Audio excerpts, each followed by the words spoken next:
So hello and welcome to Connected Everything podcast. I'm Oliver Fisher, Research Fellow and Knowledge Exchange Lead here at Connected Everything. And today we are going to be talking through the Connected Everything mentoring scheme. I'm joined by podcast regular Deborah Fernshaw, our network manager here at Connected Everything. And also joining us today is John Oyekan, a lecturer at digital manufacturing at the University of Sheffield, conducting research into the areas including swarm robotics, manufacturing of informatics, bio-inspired algorithms, and sensing. So hello to you both and welcome to the podcast. Hi, Ollie. Afternoon. Hi, Oli. Hi guys, and thanks for joining us today. So I think if we kick off with you, Deborah, and can you kind of give a overview of the Connected Everything mentoring scheme and kind of where you got the idea for the scheme? Oh, that's a really good question, Ollie. Thank you. In terms of the idea for the mentoring scheme, I have to give a massive thank you to John.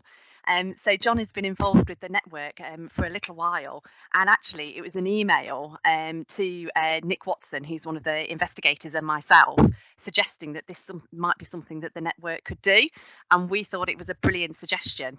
So basically enacted it, as a result of John's suggestion. So massive thank you, John, for that. And what we've really tried to do is, in the spirit of everything that we try and do with the network, is we've tried to keep it simple. So what we do is we have put calls out there to say that that mentoring is available, and we're trying to keep it quite a small program to make sure that we can do it really, really well. And we ask the mentees, the people who want to mentor, to fill in a really small couple of pages application form so we can understand exactly what they would like, the mentor for, how, areas that they would like to cover. And then basically we have a database of nearly 400 network members. I go through that database to see who I think might be a good match according to what their mentee has identified. And then once I've got a few candidates, I contact them with the mentee's details, and at this point it's all anonymous. The mentee's details are shared anonymously with a potential mentor. If they agree that this is something that they've got the time for, and they think it's a good match, then I set up a first introductory call to introduce them, do that formal introduction.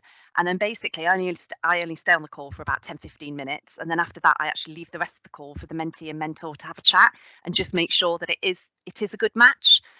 They email me afterwards, let me know whether they want to proceed or not on the basis of that conversation. And then really I leave it to the mentee to then arrange subsequent meetings. And we kind of suggest it's about 8 meetings over a 12-month period.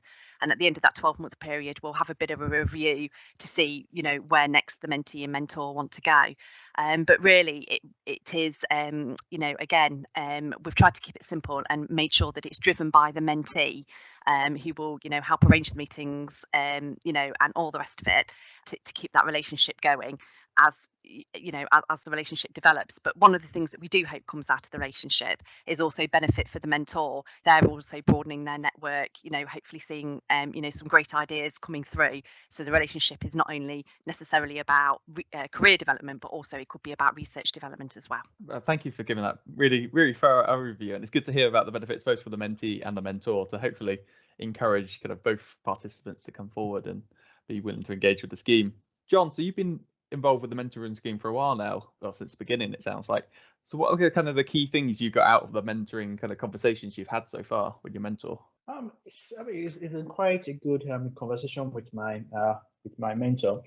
What really kicked things off was I was at a point in my career where I had a research vision, but the thing was that I wanted some feedback in shaping and enhancing it further. And I also had some research strategies also that I was developing and thinking about. And I knew, and I wanted this feedback, and I knew that having an experienced academic could help. But it was challenging to find one that could give feedback and advice, especially from another perspective, because when we are trying to develop this research vision or you're trying to develop strategies, you always have this one-sided, this tunnel vision, should I say. And getting another perspective, getting an outside help and an outside experience is quite helpful. And because Connected Everything is a research network, brings together researchers from various disciplines and various career stages together, I just thought that, it could be good to ask for help on this. And that's when I spoke to Nick first. I had a quick meeting with Nick Watson, just to have a chat, and I just thought, oh, why couldn't we? Is there a mentorship scheme going? And he said, oh, that's something that we could look into, and that's how it kicked off, really. So and that's how I think Nick contacted Deborah, and then Deborah contacted me, and the whole thing kicked off. And I think it's been quite a marvelous experience, actually, quite a good experience. Sounds like you've really kind of got the network acting as a network a bit more kind of formalized it, using the connected everything contacts and things to actually get out there and identify people that can help. And I really like the idea of using them to kind of support your research vision. I'm thinking about fellowships, research ideas, and it's great to know the network can be out there, kind of support you with that and kind of test the water or such with these sort of ideas. Yeah. Would you say it's been kind of valuable to get a kind of different perspective outside your kind of maybe close contact network, your university? Have you gained kind of different insights from this mentoring scheme so far? Yeah, definitely. I think that's been one of the biggest advantages, should I say, having a perspective, because my mentor is from a completely different university. Even I wouldn't have even thought about contacting, actually. And so the connected everything was quite useful, was quite helpful in bringing me in touch with that mentor. And he's definitely brought in a different perspective from the way I would have seen things. He has given me advice on how to organize my research strategy and how to develop it further and how to enhance it. What funding strategies I can think about, and when and how to apply for those funding. So yeah, it's been quite good. It's been quite good, and I think one of the things that's been quite interesting as well is seeing how things are done differently in different universities, and that's actually broadened my perspective as well. So it's been quite good. How did you go into your first meeting? Did you have a clear idea of what sort of help you wanted from your mentor, or did it develop between the two of you? He or she might have identified maybe areas that could be improved. So the way we do it is that after every meeting, it gives me some suggestions on things I need to work upon. But in the first meeting, I emailed him first and said, okay, look, I'm thinking of my research vision and our research direction, that I would like feedback on that, and I would like to see what I'm missing there, or if there's anything I'm missing, what am I missing, and how to develop it further. And that is how the meeting started off. That's how the meeting started. So the first meeting was more of an introduction, more of talking about ourselves, and then towards the middle point in the meeting, we started talking more about, okay, my research vision, and where I would like to see myself in the next 5 to 10 years. And then from there, it sort of gave me some suggestions as to what I should be thinking about and what I should be highlighting. And so towards the end of the first meeting, I would say it was like an homework assignment for me to go and do. And that was quite helpful, because it sort of gave me something to think about. So I could go away in my own time, reflect, think about it critically, and then come back to the next meeting with a PowerPoint of what I've thought about. And then it looks at the PowerPoint and says, okay, yeah, that's very good. Can you explain a bit more about this? And towards the end of the second meeting, it was already becoming more and more crystallized what my strengths are and what I need to enhance a bit more in my research vision. So that is how the first few meetings developed. It's really interesting in that perspective, and it sounds like it's kind of developed quite quickly, and understanding between you both and what you want to get out of it. Have you kind of got any kind of top tips for potential mentees on how they should kind of develop this relationship? Well, I think I think it'll be quite. I mean, I'm not sure Deborah does this, because she did quite well for me. I think one of the things is that the mentor has to be experienced, has experience in leadership, in the sense that that person should be looking after early career researchers in their roles, as managing them, and has developed them into successful world academics. Now, from the mentee's perspective, I think one should go to those meetings with an open mind, and also be willing to get feedback. Now, some of those feedback could sound a bit, how will I put it, a bit harsh. I won't say I've not had any harsh experiences, but I'm just saying that one should be open to hear the feedback, and because that is what it's about, getting feedback, getting another perspective, and be willing to take those feedback on board and work upon it. And I think that's the most important advice I can give. Be open and listen, and just be ready to share what you're thinking about. Be ready as well to do the legwork in terms of reflecting, thinking about things critically, and working upon the suggestions of the mentor. That would be my top tips. Yeah, that's really useful. I really like that kind of open-minded thinking you're saying, because you might be going in, they might identify areas of weaknesses. You got to be, that's the point, you've got to be prepared to hear some areas you might not be working on as well. And I think what I've heard as well is like John taking the initiative as well, and that's something that we're really, for me, when thinking about the scheme, it was for the mentee to take the initiative.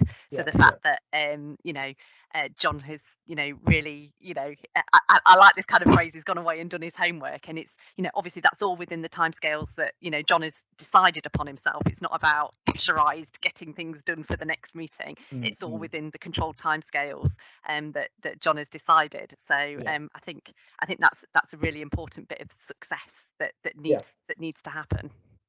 And I think and that's a very good point, because it's the mentee that drives it. Like, for example, I mean, I had a meeting with my mentor, I think it was last week or 2 weeks ago, and he's asked me, okay, what are the next things you would like to discuss for the next meeting?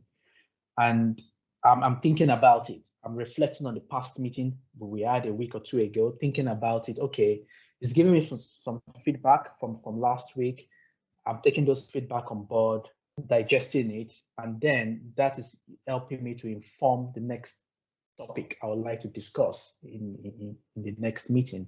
So it's all about the mentee as well, taking the initiative, thinking about, okay, what do I need now? What areas do I think that I need further clarification on, or further help on? And and that is how the mentee drives it. Yeah. So I think I know the answer to the question, but do you think others should consider going for this mentoring scheme? And do you have any idea of what stage in their career they should be thinking about it, or maybe perhaps it should be throughout their career? I think mentoring is. I think everybody should go for mentoring, and well, I guess everybody is different, but the way I approach mentoring is that everybody needs to learn something. Nobody knows everything, and I think depending on the needs of the people, you could have mentoring throughout your career. I know academics who are senior and experienced, we seek out even more senior academics or even retired academics to sort of bounce ideas off them, bounce experience off them. And I think, mentoring probably is for life, I guess. You can come back and ask me in 10 years' time. You might be on the other side of it a bit more then, but is this scheme kind of like encourage you to maybe become a mentor yourself one day? Or I think well, in terms of mentoring others, I mean, my PhD students, of course, I tend to supervise and I give them advice, but even outside the academic cycles, I do mentor other people in other areas. But I think it's quite, I think mentoring is quite valuable. It's quite valuable for academics and for everyone, because the way I see mentoring is you are learning from somebody who is walked the walk that you're embarking on now. And if you can get somebody experienced that can tell you where the pitfalls are, where the signposts you should take heed to, where the signposts are, and if you can get somebody to give you that advice, I think it's quite valuable, because what could have taken you 2-3 years to understand, you could just take a month or 2 or 3 to understand, and that's very valuable. It just saves you time. So mentoring is good. I was glad to hear that. Maybe for you, Deborah, Is it just for the mentoring scheme? Are we pairing academics with academics, or is it possible for a potential mentee to suggest maybe a kind of more industry-based mentor if they're thinking of getting more kind of industry-led research? I guess just from the applications that we've so far had, it has been more academic to academic, and but yeah, I guess we're always open to ideas. So yeah, it could be. I mean, obviously, the last time I looked at the breakdown of the network, we're kind of like a 70%, 30% split in terms of academic versus industry, members. So we are a strongly academic based network, but we do have those industry contacts as well. So that's something that we could consider. Yeah, definitely. Would you be willing for kind of potential mentors to kind of get in contact with the network? Or would you encourage this, or are you quite happy with the existing way of going through the database? Or... Interestingly, on the last time we advertised the mentoring program, I did actually have a couple of people coming forward to say, as and when there's an opportunity, I would be happy to be matched as a mentor. So actually, I've almost got like a very little database now of people who would like to be matched, which was just a marvelous response. I mean, and again, I think that says huge amounts about the Connected Everything network, that we had mentors, potential mentors coming forward as well as the mentees. So yeah, so if anyone is interested in being a mentor, then absolutely let me know. And yeah, as and when the right mentee comes along, we can do our best to match them. So yeah, it can work both ways. That's really good and really positive to hear. Like that, so many kind of willing people out there in the network. So much so they're kind of stepping up to do it without even being asked. So finally, is there kind of any last remarks either of you would like to make about either the Connected Everything mentoring scheme or just mentoring in generally and why it's important? Perhaps if we start with you, John. Yeah, I think last question you raised there was quite important and quite interesting when you asked whether there were industrial mentors, because I think mentoring as well, and I think this goes back to the mentee taking initiative, because the mentee will probably think that, oh, I have some certain weak points that I need to develop further. And if, for example, a mentee thinks that, oh, I need a bit of more industrial input into a research or into my career, then asking for an industrial mentor too is quite useful. So I think that's quite an important perspective or take on things, actually, that the mentee has to sort of also understand where they need help and what they need help upon, and take initiative to identify what mentor will be best for them in certain stages of their career. Any last remarks from you, Deborah? Are you happy with everything? I just suppose this is one of the ways that the network has tried to adapt in light of the pandemic, and it's been quite hard to do a network and get people together, but actually we just haven't been able to for the past 12 months. So I think these initiatives are ones that have grown out of the circumstances in which we found ourselves in, and I just think it shows how we can do things perhaps a little bit differently. And still get the network, hopefully offering really great opportunities, even though the circumstances that we find ourselves in don't allow for those traditional networking opportunities. So yeah, it's been a really great opportunity, and thank you again, John, for thinking of it and bringing it to us. You're welcome. It's been my pleasure. I didn't know it was going to grow, but thank you for taking it on board, and thank you for linking me up with my mentor. It's been so great, and I really appreciate that. Thank you. Yeah, what a positive note to end on. So thank you, Deborah and John, for joining me today. And for anyone interested, you can find out more information about the Connected Everything mentoring scheme by visiting our website, www.connectedeverything.ac.uk, and it's under the People's Movements and Skills page.